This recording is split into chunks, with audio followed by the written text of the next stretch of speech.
jaajëf jërë ngeen jëf mbokk yi nga xam ne yéen a ngi ñuy seetaan ci Sen Z te ñu am mbégte bu yaatu seet si ki nga xam ne moom mooy Medoune Diouf nekk nag koo xam ne mu ngi ci coalition Benno Bokk Yaakaar ci département bu Mbacké ñu fas yéene waxtaan ak moom ci tolluwaayu réew mi ak ni nga xamante si ni coalition bi mu ngi koy doxee ci département bi waaye daañu waxtaan ak moom ci li nga xam ne ni moom mooy élection yi ñu jëm ak yeneen point yoo xam ne fas nañ ko yéene waxtaanee ak Medoune Diouf maa ngi lay nuyu ma bàyyi la nga nuyu ak suñu ay internautes. waaw Seydina Alioune maa ngi lay nuyu di la ziar di nuyu mbokk internautes yëpp di nuyu également mbokk département bi moo xam opposition la comme pouvoir. di nuyu également di njëkkee ci nuyu bi rek xalifa général des Mourides ak sama sëriñ Bassirou sëñ Mourtala ak képp koo xam ne daal yaa ngi dégg kàddu yi ni ñaan yàlla suñu borom rek yàlla na la yàlla may jàmm.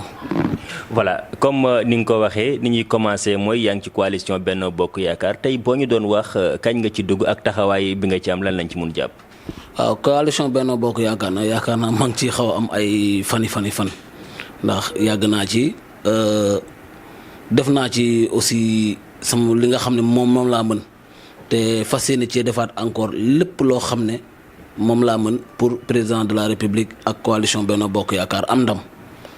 je pense que département de Mbacké région de Diourbel et au niveau national yaakaar naa ne ati néew na waaye tur bi yegg na ci politique foo xam ne jëf ju tollul foofu waaw. dina ñëwaat ci coalition bi waaye ñu gis ni li nga xam ne ni moom mooy réew mi Sénégal. jamono ji metti lool manifestation yu bari at yi ñu génn ñu gis ay ndaw di ñàkk seen ay bakkan pouvoir bi opposition bi xiiroo ngaayoo bi daana am mais mu gën a tar yow ban gis-gis nga am ci loolu. Seydina xam nga bu doon nit ñi dañuy manifester parce que ceeb bi dafa cher au Sénégal te cherul Mali wala ceeb diwlin dafa cher Sénégal te cherul Espagne wala cherul Italie wala nangam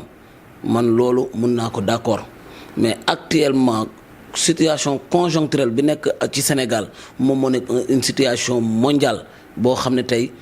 pandémie Covid-19 bi jaar na fi la guerre actuelle en Ukraine jaar nañ fi kenn ku ne gis na ne le président de la République jóg na dem seeti le président Vladimir Poutine pour ñu waxtaan pour mun a xool nan la ñu mën a def bu am mun a bàyyi ay cargaison de céréales ñu mun a dugg ci kii bi pour mun a alléger souffrance su askan wi la population africaine léegi nag bu ñu toll ci situation bu toll noonu je pense que ñëpp dañoo war a mun a xalaat ne en tout cas fi mu toll nii y a une crise mondiale qui sévit dans le monde nañu xool nan la ñu mun a def ranger suñuy différents bañ a nekk ay question de pal ay question de leneen pour ñu mun a xool nan la ñu mun a def waxtaan kenn ku ne indi sa xam-xam sa expertise wala sa savoir faire wala sa savoir vivre wala sa savoir être pour mun a suqali Sénégal ci loo xam ne ci ay question d'ordre national la wala d'intérêt national mais fii marché yi bëri na mais lépp loo ci gis rek nan laay def bu falu la kese da ngay def erreur parce que tey marché yi qu'on se le dit c'est la coalition Yewwi Askan Wi te tey boo xoolee au niveau national y a combien de coalitions yi fi nekk tey yu ministère de l'intérieur publié ne ñii ñoo war a dem ci élection yi parmi ces coalitions là y a une seule coalition boo xam ne tey moom mooy def ay marche moom mooy tàngal nit ñi di def ay concert de casserole xalaatul diw feebar na xalaatul diw doy dem examen xalaatul dara mais moom tout ce lu ko arrangé xoolu lu arrangé wul nit ki ñoom kese ñooy def marche léegi nag dañoo bëgg a gëmloo nit ñi ne fa la force lépp loo xam ne arrangé na Ousmane Sonko et compagnie dañ ko war a def ci réew mi faalewuñu gendarmerie faalewuñu armée faalewuñu police faalewuñu magistrature bi faalewuñu institution yi faalewuñu kenn ak na kenn koo xam ne kuy taxaw bu ci administration kuy taxaw tey te Ousmane Sonko tituwaayu la ba ci kilifa diine yi yekk la lu mel ni xeme ak ñi mu àndal ñu yekk nit ñi lu mel ni xeme boo jëkkee parce que demande de marche yi ñuy wax doo waxee ñu ne la amul autorisation et pourtant suñuy bind je défie quiconque kenn du bind information de marche demande d'autorisation de marche yéen ay journalistes ngeen à chaque instant heure bu ñu leen joxee autorisation de marche dañuy exhiber le papier won askan wi ne on nous a autorisé la marche a été autorisée mais quand il s'agit d'une interdiction et l'interdiction nekkul ne préfet day toog ba mu neex ko mu interdire benn marche ndax boo ñëwee yéen ñi demande de la marche préfet dina yóbbu seen demande bi au niveau de la police woo leen entendre leen bu leen entendre à partir de réponse yi ngeen joxe ca la ñuy sukkandiku bind seen PV envoyé ko préfecture nag ci lay sukkandiku pour jël la décision finale souvent mu autoriser souvent mu interdire. léegi nag bu interdire parce que il a des informations yoo xam ne yow amoo ko man awma ko Ousmane Sonko amu ko parce que actuellement marché yow mii xam nga ko homme de média nga l'article 63 du code électoral day tere kenn kuy def benn manifestation boo xam ne day dem ci propagande politique te tey mooy pré-campagne la kon képp koo xam ne yaa ngi fiy def ay marche yoo xam ne dañuy dem ci ay propagande politique loolu le préfet a l'obligation mu indi article 61 du code électoral pour interdire la marche en plus nee na ñu indiwaat beneen boo xam ne yow mënoo ko contrôler man mënuma ko contrôler mooy trouble à l'ordre public trouble à l'ordre public ñoom ñoo am information yi tax ñu wax loolu mais yow quand on te donne maanaam l'autorisation wala ñu juger loo xam ne dafa de la favorable nga bëgg a ne justice a été faite wala justice a été dit te heure boo xamee ne dañu laa wax safaan wa nga bëgg a ñëw ne Macky Sall ak magistrat am ak nangam réew mi loolu day dàkk. voilà mais da nga ko wax muy yeewi askan wi nga joxoñ baaraam sax Ousmane Sonko kon defe naa ne que li ngay wax ragaloo ko te it am na foo ko teg mais gisoo ne que ñoom li tax mars am yéen ñi nga xam ne yéen ay coalition Benno Bokk Yaakaar am ngeen ci part comme ni nga joxoñee baaraam Ousmane Sonko ñoom it noonu lañ joxoñee njiitum réew mi di président Macky Sall nekkat moom moo tax yi ni mel am ndax bu fekkoon tey jii nii bàyyi na ñi nga xam ne ñoo yor wàllum yoon ak ñi yor wàllum élection ñu teg lépp si yoon kon danañ dem ci élection mais moom mooy tànn ña muy demal élection moom moo tax kat ñu teg leen loo xam ne du yoon ba ñu génn di wane seenu naqar. Seydina Aliou yéen ñi journalistes yi Ousmane Sonko moo leen yëgal ci page Facebook am ne suñu liste yi une erreur de notation dina compromettre notre liste ce qui risque de remettre les compteurs à zéro moo ko wax wala waxu ko. ci seen ñoom ñe ne seen i biir seen i erreur bi ñu def dina indi ay jafe-jafe seen liste bi boo tax na li ñu def yëpp dina delloowaat seen liggéey boobu yëpp ci zéro ndax ñoom def nañ erreur ci seen liste. ma waxaat leen beneen muy seen liste départementale au niveau de Dakar juróom-ñaari député la. Dakar le département de Dakar mooy juróom-ñaari député le seul département bi nga xam ne day am juróom-ñaari député ñu ne la parité la ñaari cas de figure moo mun a am ñeenti góor ñetti jigéen wala ñeenti jigéen ñetti góor loolu moo am ñaari cas de figure boobu moo mun a am non déglu rek maa ngi ñëw ci biir loolu ñoom ñu indi juróomi góor ak ñaari jigéen kon xam nga ne loi bi dafa war a dal seen kaw ñun en bon républicain le conseil constitutionnel bi mu ne nañ leen def ay remplacement ñu dem remplacer ji même si c'est une décision man bi ma jàppee ne une décision d'apaisement la mais dama koy respecter parce que c'est le conseil constitutionnel et pourtant ñoom xam nañ ne en âme et conscience loolu conseil constitutionnel jël pour leur liste man ci sama entendement du droit mais peut-être ñoom la ñu xam ak la ñu def man xawma ko te respecté naa ko te ñoom dañoo dem changer seen liste kon bu ñu ñëwee ñun ci erreur bi disposition bi nga xam ne ci affaire disposition paritaire ci suñu liste suppléant man liste suppléant yi ñu invalider ko arrangé wu ma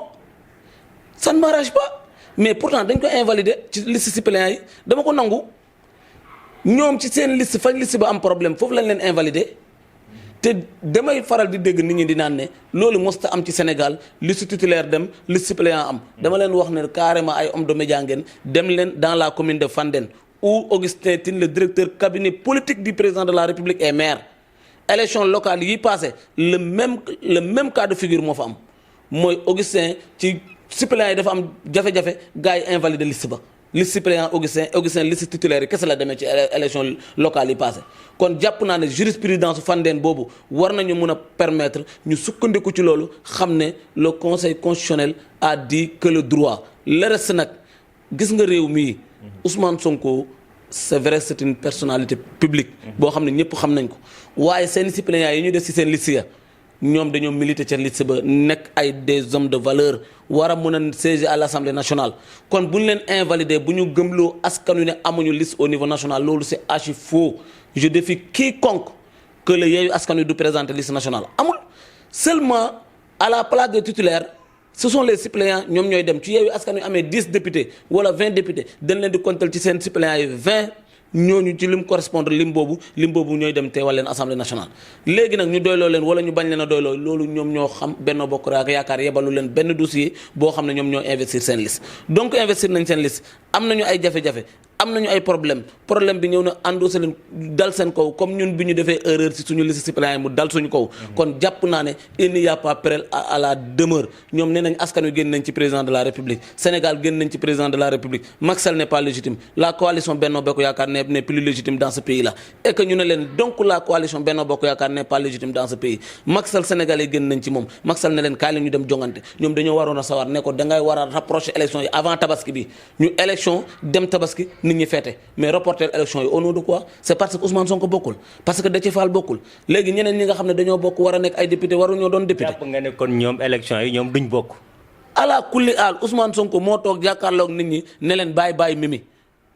moom dafa jàpp ne Mimi warta mën a bokk ci élection yi fan la sukkandiku élection am suñu tête de liste mu ne kooku du bokk moom yàlla def loolu dal ko mu ne loonoo la waroon a dal Mimi Touré man. léegi bu ma dalee man waruma mën a dal Ousmane Sonko dafa nekk càppaacoli ci réew mi mu nekk benn koo xam ne maanaam du justiciable. yow askan wi nag déggal nañ ko de. non déglul fi mu toll nii man mii mi wax ak yow déggal nañ ma man mii. tey lu kenn donc ma benn ndombo tànk aw ma benn autorité ci réew mi mais bu ma woote woon lu mu dee je peux mobiliser 500 personnes. wax gis nga concert casserole bi bu yàggul dara mag ña xale yi xam nga non attends conseil casserole man. jàppewuma ko quelque chose d'extraordinaire man Dakar la ma fekk yaakaar naa ne jour boobu dama demoon seeti sama benn xarit Pikine ñu toog mais bi yëf yi commencé tëgg yëf yi xumboon na xumb boo xam ne man ci sama bëggum bu mbaay rek tuuti ma wàcc ñëw bokk ci yëf yi te pour wax la ne am na gone yoo xam ne ay gone ndaw yoo xam ne ñoo ngi woon ci biir yaa ngi leen di gis ay image yi yow leer na la leer yàlla ne ñii maanaam bi ñuy rëcc di ñëw sa tàgguñ seen papa mais maanaam mbirum tëgg moo nekk loo xam ne moom ak accident yam fu mu ne wal bi gëng rek ka ca bokkul sax dina ci wàllu yaan. mais am na si ñu ma laaj ne leen lu tax ngeen génn li ñu lay wax mooy dund gi dafa cher Macky na dem na bàyyi Ousmane Sonko ay xale yu ndaw boo leen laajee ñuy wax lu ni mel. waaw d'accord dund bi dafa cher est-ce que dama lay laaj ñiy wax dund bi dafa cher ñun ñi nga xam ne ay chef de famille lañ di jënd ceeb di jënd diw di jënd lépp di joxe dépense def lépp est-ce que da ngay dem ca boutique ba mu ñu la foo bokk ñu ne la APR ñu ne la kilo ceeb 300 la foo bokk ñu ne la opposition kilo ceeb 500 la amul. méttitu askan wi fi mu toll nii actuellement ci cherté des prix la vérité des prix mooy lenn loo xam ne maanaam c'est au niveau mondial man maa ngi wax ak samay xarit yoo xam ne ñoo ngi au niveau extérieur dama leen wax ñu ne man ñeen boo leen bëggoon jënd téeméeri litre diwlin ci litre 2000 francs boo demee boo gisee ñu jaay la ko ñun nag non seulement dafay cher c'est plus de 2000 francs boo ko doon wecceeku te amoo droit jënd 5 litres plus de 5 litres au Italie Espagne sama téléphone a ngi nii avant ngay génn naa la woon audio yi nga déglu ko kon xam nga ne lii c'est une situation mondiale yaa ngi dégg kon bu ñu wax ne démb maa ngi lii sama benn xarit muy le commissaire Khadim Ndiaye commissaire aux enquêtes économiques ci papier ba mu génnee benn station service bu nekk fële nu ñu ko waxee Kidira maanaam nit ñi nekk côté Mali côté Kaay dañuy dawal seen oto ñëw ba ci station boobu ndax 148 francs bi nekk différence entre station yi nekk Kaay ak station bi nekk Kidira maanaam moo waral nit ñi di dawal seen oto di ñëw di fa approvisionner essence ak gasoil de telle enseigne que station bi day jaay plus de 10 000 litres par jour c'est juste loolu pour amee mu ne am l'État a fait d'énormes efforts pour mun a stabiliser le prix du gasoil pour que affaire bi du répercuter wu man bu may jóg di dem Dakar aw ma sama oto du ma mun a passe plus de 2000 wala nangam ak nangam l'État a fait beaucoup d'efforts dans le domaine des prix et ça la réalité tey boo demee fële nu mu tuddati Côte d'Ivoire le sac de blé de farine de 50 kilos moo ngi jar 25000 alors qu'au Sénégal c'est 19200. te loolu état bi moo ko def les meuniers xam nañ li may wax ci rajo laay wax wala ci kii laay wax. réew mi fii état a renoncé c'est beaucoup d'impôts c'est des milliards yoo xam ne état a renoncé na ko pour stabiliser les prix c'est ça la réalité. gis naa Ousmane Sonko barke dem mu naan si sous-région bi prix yi dañoo gën a cher c'est archi faux. je défie quiconque na dem Gambie na dem Mali na dem Burkina Faso na dem Côte d'Ivoire xool la vérité des prix est-ce que Sénégal amul benn nu ñu koy grille tarifaire boo xam ne moo gën a baax ci yeneen réew mi. Medoune nag su ma la déggee ngay wax daa mel ne Ousmane Sonko tiital na leen wala ngeen bàyyi ko xel opposition bi du Ousmane Sonko kese mais suba ba léegi yow da ngay joxoñ baaraamu tuuma Ousmane Sonko. non xam nga ñun man ragaluma opposition parce que adduna bi moo demee noonu. mais dañoo gis ne. une opposition boo xam ne dafa am une malhonnêteté intellectuelle dirigée par notre frère Ousmane Sonko parce que c'est un Sénégalais. barki démb li mu wax ci marche yow xam nga couvrir nga marche. Quel est le Sénégalais bu mun a dof à ce point ñëw fekk Ousmane Sonko gaare otom ci manifestation nga ñëw nga ne da ngay wekki ruuy pour tentative d'assassinat kan moo mun a suicider à ce point yow mi gëmoo loolu. en toute franchise yow gëmoo loolu. c'est ça la réalité ñoom kilifa yi fu ñu gaaree seen oto bi du fay chauffeur bi du wàcc garde corps yi duñ sori oto bi te fu ñuy taxaw ay nit a fay nekk kon amul benn sénégalais boo xam ne am nga fitu Ousmane Sonko ci mbooloo mu toll noonu plus de 5000 nit plus de 6000 nit ñu taxaw foofu nga jékki-jékki nga ne yaa ngi dem di wekki oto Ousmane Sonko ça c'est archi faux. léegi nag maanaam wax yu dul dëgg yooyu mu ñu habitué moo tax ñuy taxaw di leen Ousmane Sonko taxaw na fii yéen ay nit de média ngeen mu ne amul benn sénégalais bu war a mun a am latitude am ñaari poste nga nekk maire nekk député nekk ministre wala nangam actuellement il n'est pas maire il n'est pas député et moo ngi bëgg a nekkaat député te dafa wax ne sénégalais yi boo yoree poste bi da ngaa war a joxe beneen poste bi daf ñoo habitué à dire quelque chose et son contraire. léegi pour jeexal pàcc bii nii yow Médoune tey ku la yeewoon est-ce que am nga gëm-gëmu ne élection dina am 31 juillet. ni ma leeree ne ni ma gëmee ne damay faatu ni ma gëmee ne yàlla mooy suñu borom te ni ma gëmee ne sëñ Mountakha mooy xalif général des Mourides noonu laa gëmee ne élection day am le 31 juillet bi ñu jubal li tax nag élection du am yow ñaanoo ko yàlla man ñaanuma ko yàlla kenn ñaanu ko yàlla parce que day nekk loo xam ne réew mi moo ciy dugg te loolu. kenn ñaanu ko yàlla mais bu dee ay affaire opposition liste bi dem na wala liste bi demut Ousmane Sonko d'accord na Déthié Fall d'accord Aïda Mbodj d'accord na Aïda Mbodj d'accord loolu mënut a ñàkkal élection ci réew mi les élections se tiendront à date échue par A ou par B qu'il pleuve ou qu'il neige garab yi fàq suuf si jalaañoo élection day am. arrestation yi bari arrestation yi képp ku hors loi boo gis dañ lay arrêté il n'y a pas un intouchable de ce pays là amut. chaque hors loi boo xam ne yaa ngi ci réew mi dañ lay arrêté ko yow nga sant Faye wala nga sant Diouf wala nga bokk nga sant Sonko wala nga sant Sall chaque hors loi bi fi nekk loi bi day tegaw ca kaw ak koo mën a doon c'est ça la réalité. d'accord mbokk yi ñuy seetaan Médoune Diouf la ñuy dalal mu nekk koo xam ne mu ngi ci coalition Benno Bokk Yaakaar ci département bu Mbacké moom nag mu ngi féetee fii nga xamante si ni moom mooy Touba Médoune ñu ñëw ci seen coalition bi au niveau départemental ñu gis nag coalition bi moom dafa mel ni daal sabar gu tas fu neex waaye feccee xiiroo yi ŋaayoo yi yéen coalition bi fii moom problème bi lan la. La coalition Benno Bokk Yaakaar souvent coalition présidentielle aussi noonu lay demee. parce que parti au pouvoir. amul fenn ci àdduna bi foo ma mën a waxee ne un parti politique plus particulièrement celui qui est au pouvoir qui exerce le pouvoir amul ay jafe-jafe. waaw maa ngi ñëw c'est juste pour partie du général pour arriver au particulier. maanaam fii ci département de Mbacké dans le département de manière générale. problème amut. il faut oser le dire. le problème se situe dans la commune de Touba Mosquée. là où je milite man fi ma dëkk fii la problème bi am te gis nga Seydina. je lance un appel solennel au président de la République le président de la coalition Benno Bokk Yaakaar. son excellence monsieur Macky Sall. je lance un appel solennel à la tête de liste nationale. mooy madame la première ministre Mimi Touré. mais également je lance un appel solennel aux investis du département et aux investis au niveau de la liste nationale. parti bi nekk fii ñun ñi nekk fii ci parti bi kenn ku ne am na lu la yàlla séddee xamante nañ suñu biir. am na ñoo xam ne yàlla may na leen moyen am na ñoo xam ne yàlla may na leen mbooloo am na ñoo xam ne yàlla da leen may moyen ba pare may leen mbooloo am na ñoo xam ne yàlla da leen may moyen may leen mbooloo may leen xam-xam may leen stratégie may leen lépp am ñoo xam ne yàlla da leen may xadar kenn ku ne ñun xamante nañ suñu biir li nga mën liñ mënante. mais gis nga lu ñu rey di ñu reyaat à chaque instant une gestion solitaire tant au niveau des zones tant au niveau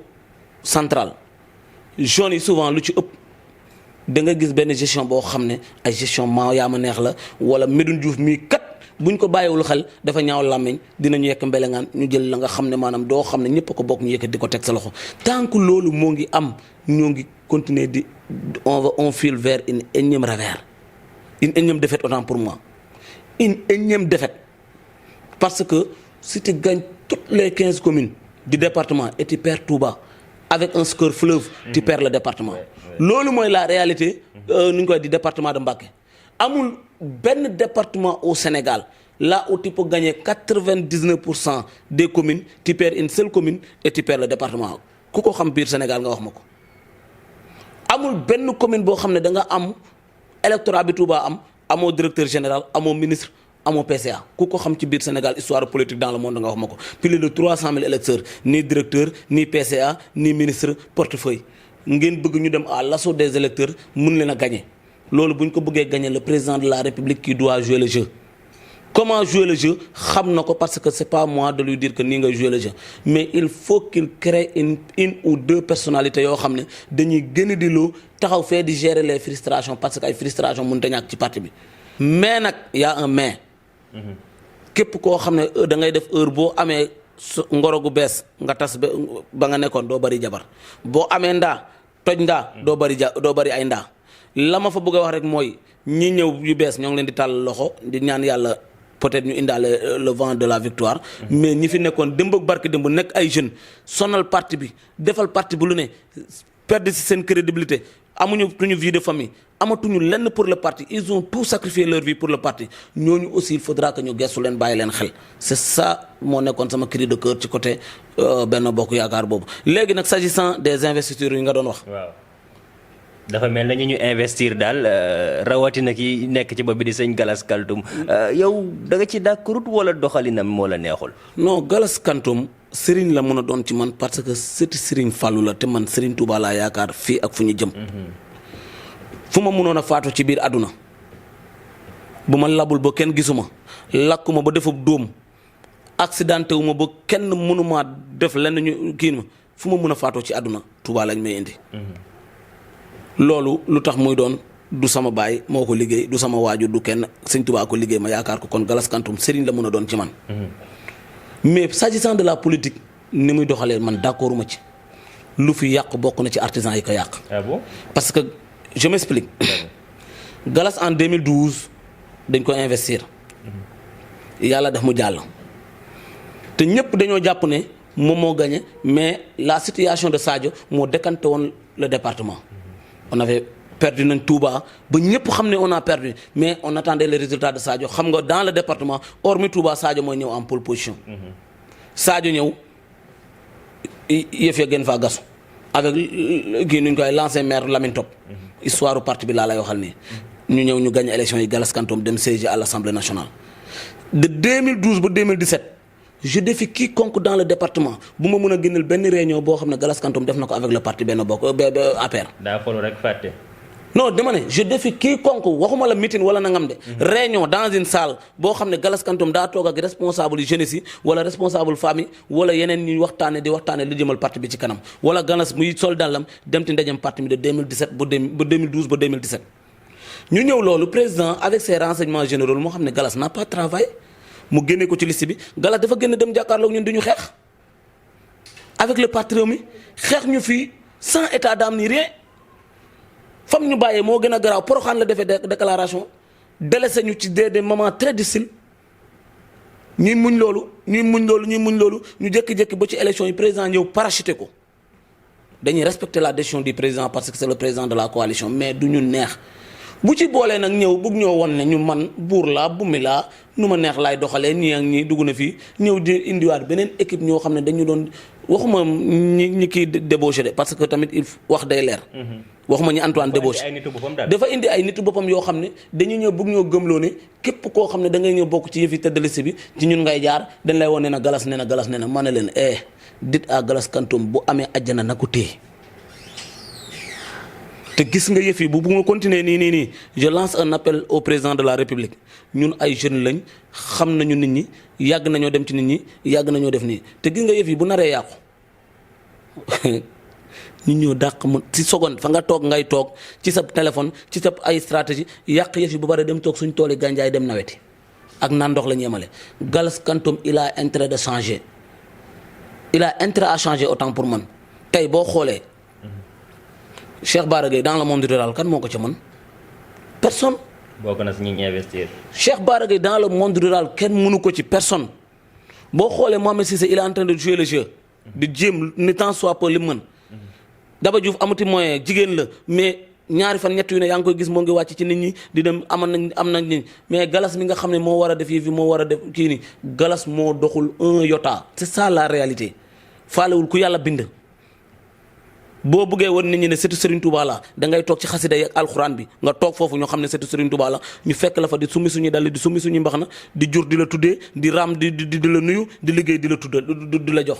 yaa ngi dégg di la jox suñu bopp fii ak fu ñu jëm waaye heure boo ñëwee nag fekk ci ñu si saayir si ñun ay ceddo lañ dañ koy defante yow ba mu saf-saf c'est ça la réalité. ngeen bokk benn coalition yu mel ni am ay këral ak yu ni mel ndax jàpp nga ne lii nii mën ngeen cee am ndam. mën nañ ci am ndam à condition ñoom ñooy xool rek à condition ñoom ñooy xool ndax dañoo bëgg ñu am ndam ñoom ñooy xool ndax bëgguñu ñu am ndam président de la république mooy xool ndax bëgg nañu am ndam wala bëggul ñu am ndam moom moo la gën a xam ne actuellement am dara Ndakaaru métti dina métti lool. te y a 2 grandes villes la première c'est Dakar la seconde c'est Touba du point de vue démographique. kon bu dee les census sont minimes à Dakar Touba doit jouer le second rôle. Comment Touba doit jouer le second rôle? Le président de la République moo la gën a xam ni mu mun a def pour Touba jouer le second rôle. duma ko ne defal lii wala defal la mais pour que Touba joue le second rôle il faut que le président pose les premiers pas pour que Touba puisse jouer le second rôle. C'est ça la réalité. Actuellement nous avons 1000 chances de gagner ces élections là mais nag nous avons 1000 chances de perdre les élections là wax la. On peut gagner ces élections avec la manière mais on peut les perdre avec un score fleuve. Information yi ñuy remonter ci président de la République di ko remonter au niveau en haut comme ni ko gars yi di waxee ci kaw. man xaw ma fan mooy ci kaw ak fi si suuf sax mais information yi ñu fay remonter le problème mooy la quasi-totalité des informations ce sont des informations erronées. Nous savons que le président de la République est l'homme le plus informé mais est-ce que le président de la République est l'homme qui reçoit le plus des informations vraies? C'est ça la réalité loolooy problème bi. Le président de la République daal en tout cas il a la balle dans son camp nous filons vers 2024 et 2024 nous devons avoir beneen mandat boo xam ne c'est vers 2029 mais fii lañ koy jouer fii actuellement man je ne suis pas de ceux qui disent que le président de la République nii ak nii ak nii non le président de la République il aura un 3e mandat par A ou par B. loolu laa gëm.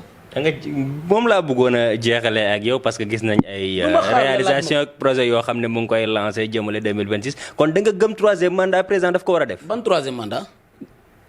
mandat lu tax mënu ko def droit nga may wax wala lan. bëgg nga wax ma maanaam fu mu ko teg. dama ne waxagu ci nekk mais yow da nga jàpp ne war na ko mën a am. dama ne man du point de vue de la loi yow dama leen koy wax chaque jour. gisu leen Barthélémy Dias di wax ne 3e mandat dañ ko fi tere moo wax ne. Selon la constitution de 2016, le mandat du président de la République c'est de 2019 à 2024, 2024-2029. Ne moom yabul constitution du marche. C'était en 2016. Il fut député. Am na wala amut li ci référendum 2016 bi Ousmane Sonko waxul ne on a saisi le gouvernement par une question écrite pour que mu wax ci affaire mandat bi mu ne lim ñu tontu mooy par le biais du ministère de la justice il n'appartient pas au gouvernement d'interpréter de la loi lu mu ci teg ci tubaab kon rien n'empêcherait le président de la République Macky Sall d'avoir un 3e mandat en 2024 boobu daa bëggoon wii bi gañ non bi gagné kon ñooñu ñooy walbatiku tey pour des questions crypto personnelles ñoo bëgg ñoo wax ne 3e mandat dañ ko fiy tere kenn terewu ko fi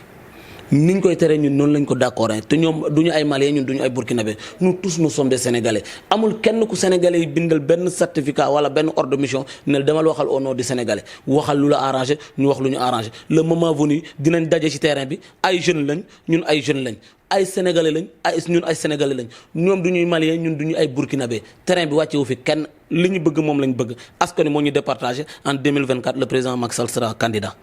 mais ñu ngi lay sant bu baax di la gërëm. ñu ngi lay sant di la gërëm jërëjëf.